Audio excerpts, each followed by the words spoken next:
So I've been waiting a long time to add the shelving above the little island for the kitchen. I just wanted something like a drapery from the kitchen. So I started by ordering this shelving kit from Amazon. I ordered the short tier, just two shelves. It doesn't come with the actual wood shelves. You have to have them pre-cut or cut them yourself. So I opted to hang up the rigging first. That's what I'm doing in this image here. Hang up the rigging first. Now, what was challenging was actually getting everything screwed together. There's still one part that's not completely screwed together, but I was anxious, so I didn't trip too much. But just making sure everything was anchored into the ceiling properly was important, and that's what I'm doing right there with the step ladder. Um, yeah, it's pretty simple. I made it a little harder than it was, taking things apart, reassembling them. But when you're up there and you're trying to get everything screwed into the ceiling by yourself, you gotta do what you gotta do. So that's me running to the back to get some more supplies, and now I'm gonna come back to the front, continue the process. So when I first designed the kitchen, this is exactly what I wanted.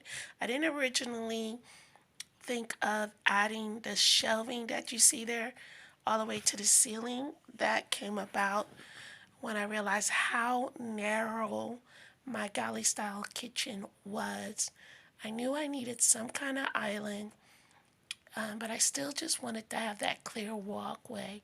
So taking the bookshelf and adding it on top of the 16 tiers, I basically took an 8 tier IKEA bookshelf and put it on top of a 16 tier and placed it next to a full-size refrigerator. And then where I'm calling the floating island off of that, which is making an L shape kitchen that has unique shelving, nothing that's standard, but just cool enough to put some items in that's accessible for my clients.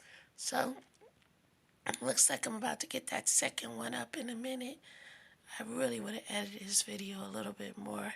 Oh, look, and it's up. So now I have the wood, which I went to Home Depot a couple of times trying to get them to cut it, but their machine was down. So I really actually enjoy cutting it by hand. It's not perfect. My line was perfect, but when you're trying to use the hand saw and you're going straight across, it's just not perfect. But to the eye, can't really tell. So I was able to cut out a couple of pieces, 127 centimeters, which is about 4 feet long, and only 7.5 inches wide. So it's really not a wide shelf, just wide enough for a plate or a vase, which I didn't want to put anything heavy. I really wanted to just have some greenery hanging from that area and put some little pot holders over there.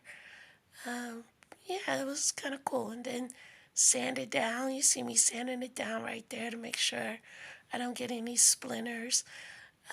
Originally, I wanted to try to make this appear as if it was butcher block. So, leaving it in its original state, I thought it would appear to be butcher block, but it actually didn't. It didn't look like butcher block at all. So I knew that I was going to have to stain it. And I have this beautiful stain that I used on the butcher block in my place in Oakland. So I still have a lot of that left over. So you can see I originally tried to roll it on, and that board pretty much laughed at me. It was not having it. So I knew I had to go get myself a sponge. So I ran to the back and grabbed my sponge and just went ahead and just applied it. I only did one coat. I really like the light mahogany look, almost like as if it's been kissed by honey. It's a little like honey look. So I just did one side, the underside of the shelf that would be visible. Um, I don't know why. I don't call it laziness. Just wanted the one side that I knew would be visible done, leaving the other side just the natural wood. If I want to do the rest, I can. If I want to make the side that I stained darker, I can as well. So there you go. You see the difference. It looks so much better with the satin finish, the stain finish. It looks really good. So I went ahead and if you notice, I'm going too quickly, but there's a piece of butcher block that I use for as a riser within. There it is. I'm going by too quickly. Uh, you'll see I changed my hair wrapping a couple of times in this video because I kept knocking my head against stuff and the wrap would come off or my hair tie would come off. But anywho, I'm on the second shelf now and I really, really liked the way this stain worked. It was pretty easy. I did have to go back to get in some deeper grooves, but all in all, I was really satisfied with the outcome of the stain. Now, with there not being any ventilation inside the design center, I definitely should have left the door open because I did feel a little side effects from the fumes of the stain. But all in all, it looks pretty good, quick and easy cleanup as well. So I was pretty pleased with the project. Look at that. That honey looks so rich. And there, look at the drapery. Yes, the vines are artificial, but there's no real natural light in here, so I wanted to always look vibrant and soft, and it's displaying some of the pieces that I can use in maybe your upcoming project. So I hope you enjoyed the hanging of the shells. All in all, it was pretty reasonable, less than $105. And there you have it, before and during and after. Ta-da! NeatFreaked.